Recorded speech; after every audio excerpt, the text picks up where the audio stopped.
Hello, my name is James Hayman, and I'd like to welcome you to Musings of a Murderous Mind.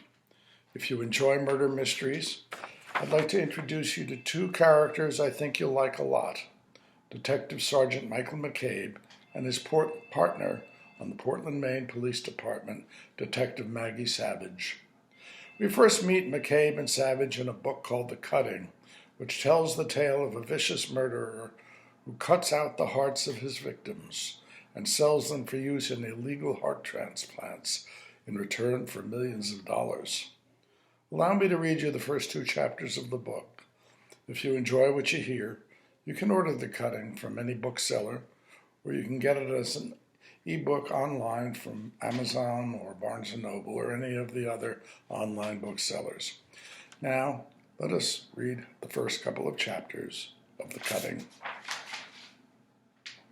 Chapter 1, September 16th, Friday, 5:30 a.m.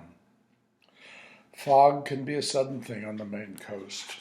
On even the clearest mornings, swirling gray mists sometimes appear in an instant, covering the earth with an opacity that makes it hard to see even one's own feet on the ground. On this particular September morning, it descended at 5:30, about the time that Lucinda Cassidy and her companion Fritz, a small dog of indeterminate pedigree, arrived at the cemetery on Vaughan Street to begin their 4-mile run around the streets of Portland's West End and the path that borders the city's western promenade. The cemetery was one of Portland's oldest and was surrounded by chain-link fence, now falling into disrepair. The gates on the Vaughan Street side were locked to keep out neighborhood dog walkers. The earliest gravestones dated back to the late 1700s, and most of these stones, dates, and other specifics had faded to near illegibility. Those that could be read bore the name of early Portland's most prominent families: Deering, Dana, Brackett, Reed, Preble.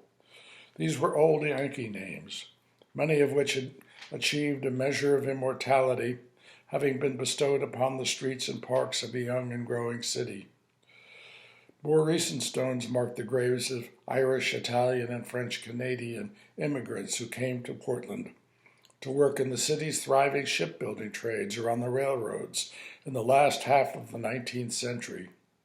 Today, however, no more of the dead would be buried here, regardless of ancestry or influence.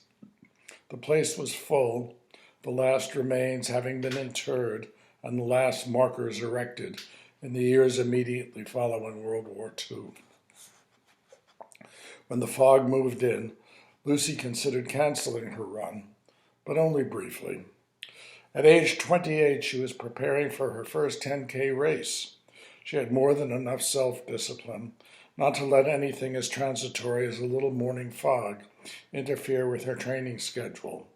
It was tough enough getting the runs in, given the long hours she worked as the newest account executive at Beckman & Hawes, the city's biggest ad agency. In any case, Lucy knew her route well. The fog wouldn't be a problem as long as she took care not to trip on one of the sidewalk's uneven pavers.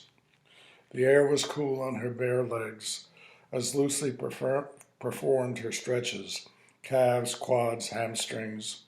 She pulled off her oversized Bates College sweatshirt, revealing a white sports bra and blue nylon shorts, and tossed it into her car, an aging Toyota Corolla. She saw no other joggers or dog walkers and thought she and Fritz might well have the streets to themselves. She slipped off his collar to let him run free. He was well trained and wouldn't go far. She pulled a Portland Sea Dog's cap down over her blonde hair, stretching the Velcro band down and under her ponytail. She draped the dog's lead around her shoulders and set off along Vaughan Street at a leisurely pace, with Fritzy first racing ahead and then stopping to leave his mark on a tree or lamppost. Lucy liked the quiet of the early morning hours in this upscale neighborhood. Passing street after street of graceful 19th century homes, She glanced in the windows and imagined herself living in one or another of them. The image pleased her. She saw herself holding elegant dinner parties. The food would be simple but perfectly prepared. The wines would be rare, the men handsome, the conversations witty, all terribly masterpiece theater. Ah, well, a pretty picture, but not very likely. She was not, she knew, to the manner born. She watched Fritz scamper ahead and then turn and wait for her to follow. Lucy moved through the damp morning air, bringing her heart rate up to an aerobic training level. She thought about the day ahead, reviewing for at least the 20th time the details of a TV campaign she was presenting to the marketing group at Midcoast Bank. She'd worked her tail off to land this new client, but they were turning out to be both difficult and demanding. After work, she planned a quick trip to Circuit City to pick up a birthday present for her soon-to-be 12-year-old nephew, Owen. Her older sister, Patty's boy, Owen, told her what he really wanted was a new iPhone, but he wasn't optimistic. "We don't have the money this year," he added in grown-up serious tones that had Patty's imprint all over them. Well, Owen was in for a big surprise. After that, it was back to the old port for dinner with David at Tony's. The prospect of dinner at Tony's pleased her. The prospect of sharing it with her ex-husband didn't. He was pushing to get back together again.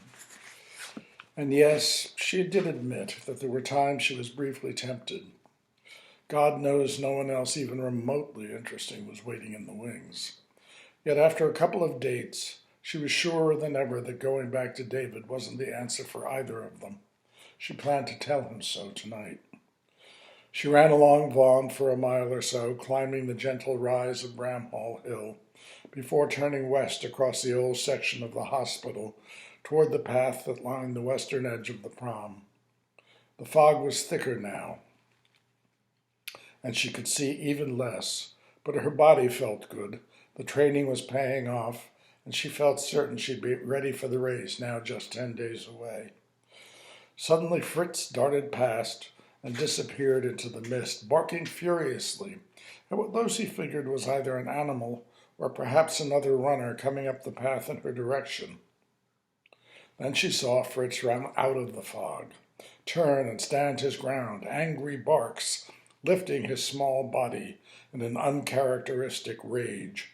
Instantly alert, Lucy wondered who or what could be getting him so agitated. Usually he just wagged his stub of a tail at strangers. Seconds later, a runner emerged from the fog about 15 feet in front of her. He was a tall man with a lean, well-muscled body. Had she seen him jogging here before? She didn't think so. He was unusually good-looking, with dark, deep-set eyes that would be hard to forget. Late 30s, maybe early 40s, she thought. Fritz backed away, but kept barking. "Quiet down," Lucy commanded. "It's okay." She smiled at the man. He isn't usually so noisy. The tall man stopped and knelt down. He extended his left hand for Fritz to sniff, and then scratched him behind the ears. He smiled up at Lucy. "What's his name?" Lucy registered the absence of a wedding band. "Fritz," she said. "Hey, Fritz, are you a good boy?" he said. "Sure you are." The man scratched Fritz again. The dog's stubby tail offered a tentative wag or two. He looked up. "I've seen you running here before, I'm sure I have." "You may have," she said, though she was sure she would have noticed him. "I'm here most mornings. I'm training for a 10K. "Good for you. Mind if I run along? I'd enjoy the company." She hesitated, surprised at the man's directness. Finally she said, "I guess not. Not as long as you can keep up. I'm Lucy." "Harry," he said, extending a hand. "Harry Potter." "You're kidding." "No, I was christened long before the first book came out, and I wasn't about to change my name." They took off, chatting easily, laughing about the name. Fritz, no longer barking, kept pace. "You live in Portland?" she asked. "No, I'm here on business, medical equipment. The hospital's one of my biggest clients." "So you're here quite often?" or at least once a month or so. They picked up the pace and turned south down the western edge of the prom. Normally there's a great view from up here. Can't see a damn thing today. A dark green SUV sat parked at the curb just ahead of them. Could you excuse me for a minute? Harry pointed and clicked a keyring. The car's lights blinked. The doors unlocked. I need to get something. He leaned in, rummaged in a small canvas bag, and then emerged from the car holding a hypodermic and a small bottle. I'm a diabetic, he explained. I have to take my insulin on schedule. Harry carefully inserted the needle into the bottle and extracted a clear liquid. Only take a second. Lucy smiled. Feeling it was rude to watch, she turned away and looked out over the prom. The fog wasn't dissipating. If anything, it seemed to be getting thicker. She performed a few stretches to keep her muscles warm while they waited. She sensed, more than saw, the sudden movement behind her. Before she could react, Harry Potter's left arm was around her neck, pulling her sharply back in a classic chokehold. Her windpipe constricted in the crook of his elbow. She couldn't move. She wanted to scream, but could only draw enough breath to emit a thin, strangled cry. Frantic and confused, Lucy dug her nails into the man's flesh, wishing she'd let them grow longer and more lethal. She felt a sharp prick. She looked down and saw the man's free hand squeezing whatever was in the hypodermic into her arm. He continued holding her immobile. She tried to struggle, but he was too strong, his grip too tight. Within seconds, wooziness began to overtake her. She felt his hands on the back of her head and her butt, pushing her head first, face down, into the back seat of the car. Turning her head, Lucy could still see out through the open doors, but everything had taken on a hazy, distant quality, like a slow-motion film growing darker, frame by frame, and seeming to make no sense at all. She saw an enraged Fritz growling and digging his teeth into the man's leg. She heard a shout, "Shit!" Two large hands picked the small dog up. She tried to rise, but couldn't. The last thing Lucinda Cassidy saw was the good-looking man with the dark eyes. He smiled at her. The slow-motion film faded to black. And now for Chapter 2, if you're still with me. I hope you are. Friday at 7:30 p.m. The summer crowds in the Old Port had thinned now that Labor Day had come and gone, but the air was warm and Exchange Street bustled with energy. Shops and restaurants were open late and busy. Packs of teenagers in varying states of grunge, some with piercings and tattoos, and some without, spread themselves across the sidewalks, forcing middle-aged tourists out onto the narrow streets. Detective Sergeant Michael McCabe and Kira Erickson walked step by step, side by side, holding hands. Seeing them absorbed in each other's company, chatting happily, it would have been easy for a passerby to conclude correctly that they were lovers. Detective Sergeant Michael McCabe. Tonight they were headed for Arno, the city's largest northern Italian hotspot. As usual, it was Kira's choice. McCabe's restaurant habits were as predictable as they were unadventurous. He pretty much always ordered the same thing, a rare New York strip steak preceded by a single malt scotch, no ice, and accompanied by a couple of bottles of cold shipyard ale. Kira, on the other hand, was a real foodie. She was looking forward to one of Arno's specialties, duck meat ravioli served, she recited, practically drooling, in a light brown sauce with thin slices of rare grilled duck. McCabe considered their differing approaches to dining a minor incompatibility. He had no problem indulging her passion for haute cuisine, After dinner, they planned to go back to his apartment and watch a movie, John Schlesinger's Billy Liar, with Tom Courtenay and a very young, very sexy Julie Christie, an old favorite from McCabe's former life in film school at NYU. He'd never told Kira she reminded him of Christie in this role. She had the same curly blonde hair, the same liquid eyes, the same full, almost pouty lips, except, thank God, Kira almost never pouted. The resemblance was one of the things that first attracted him to her. He wondered if she'd appreciate the comparison. They paused by a young street musician, seated on the pavement, his back against a brick wall of a small jewelry shop. He was playing a beautifully polished violin. A hand-lettered cardboard sign propped against the wall identified him as a Juilliard dropout. They listened for 20 or 30 seconds. Then, before walking on, McCabe dropped a couple of dollar bills into the man's open violin case. "You're in a good mood," Kira said. "Why not? It's a beautiful night. I'm with a beautiful woman. He's a good player. And I like the piece. Mozart, violin concerto." McCabe paused, but only for a second, searching his memory. Number 3. It wasn't that he knew a lot about classical music. He didn't. He knew nothing of music theory or the styles of various composers. He only occasionally listened to it. It was just this weird mind of his. Once he had seen or heard something, anything, he almost never forgot it.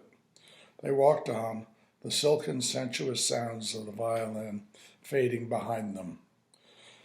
McCabe knew Kira had found it unsettling when she first discovered he could repeat, verbatim, lengthy passages from a book or an investigation report he had read months before. She assumed that what he had was a photographic memory. He said not. There is no such thing, he told her. Nobody's ever been able to prove that a brain can photograph an image and then sort of see it again. But you remember everything. Only if it interests me. I've got something called an eidetic memory. My brain is just unusually efficient at organizing stuff and filing it away where it can lay its hands on it. They continued up Exchange Street. They passed a black and white patrol car pulled into a space marked with a no parking sign. A young, round-faced female cop sat behind the wheel. She smiled as she spotted McCabe with someone so obviously his girlfriend. "Hey, Sergeant, how you doing?" she called out. He smiled back. "Keeping an eye on the delinquents?" he asked. "Yeah, you know, Friday night. Another few hours, the drunks will be pouring out of the bars." Arno, as expected, was crowded and noisy. 2 or 3 groups stood by the door waiting for the hostess to notice them. Since their own reservation wasn't for another 15 minutes, McCabe and Kira wandered into the small bar, where squadrons of young business types, both male and female, jockeyed for position. He noticed the distinctive squat shape of a Dalwhinnie among the bottles at the back of the bar. It was one of his favorite single malts, and not always available. He signaled the bartender and ordered a double, neat, for himself, and without having to ask, Sancerre for Kira.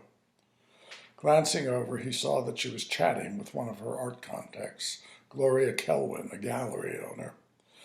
He had met Gloria a couple of times before. McCabe brought the drinks over and handed Kira her wine. "Why, hello, Michael," Gloria purred, bending forward to brush McCabe's cheeks with her lips. "Caught any bad guys lately?" She spoke in a mannered way McCabe found consistently irritating. Not waiting for his response, she turned her attention back to Kira. Kelwin's gallery, North Space, carried Kira's paintings and prints, and Kira was hoping to schedule a solo show. McCabe watched Kira's face, animated and alive, as she described a new series of figure studies she was working on. Small oils of young dancers, bodies abstracted in fluid athletic poses. He found her quite irresistible watching her when she didn't know he was looking.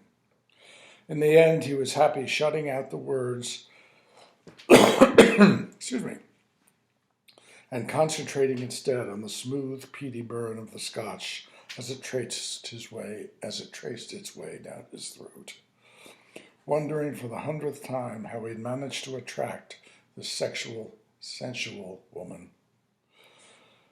As he sipped, McCabe felt his cell phone vibrate in his pocket. He pulled it out in time to see the call was from Maggie Savage. While a chance encounter with an overbearing gallery owner couldn't spoil the evening, McCabe knew Maggie's call might. Placing his nearly empty glass on the bar, he excused himself and stepped out onto Exchange Street. The air felt fresh, and he could smell the sea. He leaned against the building and waited a moment before calling her back. Then he punched in her number. Maggie was the number 2 detective in McCabe's Crimes Against People unit. Technically, as the unit's leader, McCabe wasn't supposed to have a partner, but he'd stretched the rules and they'd worked together since his arrival in Portland 3 years ago. Back then, she hadn't been shy about letting him know she resented the so-called star from the NYPD, sweeping in and taking the job she felt she earned for herself. In her view, the department passing on her application was nothing more than simple sexism. The fact this was the first time they'd ever brought in a senior detective from outside, regardless of expertise or experience, reinforced that conviction. Nevertheless, McCabe knew that in the process of working together, he'd earned her respect, and she his. Maggie picked up on the first ring. Hate to interrupt a night on the town, McCabe, but we've got kind of a mess here. What's up? A teenage girl's body was found in that scrap metal yard off Somerset. Looks like she could be the Dubois kid. Katie Dubois had disappeared more than a week ago. I gather the body's pretty cut up, she continued. Maybe a sex thing. I don't know. You're the murder expert. Ah, shit. He let the idea sink in. Portland wasn't New York, and murder wasn't all that common. Hell, there'd only been 19 homicides in the whole state the previous year. Just 2 in the city of Portland. All right, I'm at Arno. You know the new place on Exchange Street? Pick me up here. I'll run in and apologize to Kira. The noise level in the bar had risen to a din, and McCabe didn't want to shout to make himself heard. He tapped Kira's shoulder and led her over to a marginally quieter corner near the coat room. I have to go, he said. Oh, no, she said, disappointment spreading across her face. It's taken us weeks to get this reservation. Somebody's been murdered, a teenage girl. Kira closed her eyes and for a moment, then opened them and nodded. Okay, you go. I'm sure I can join Gloria. She looked up and kissed him softly on the lips. Don't worry. It's what I get from falling in love with a cop. That's the end of the first 2 chapters. There'll be more coming, and I hope you've enjoyed it enough to join me again as I go on reading the book. The title, once again, is The Cutting. The title of this reading series is Musings of a Murderous Mind. Thank you.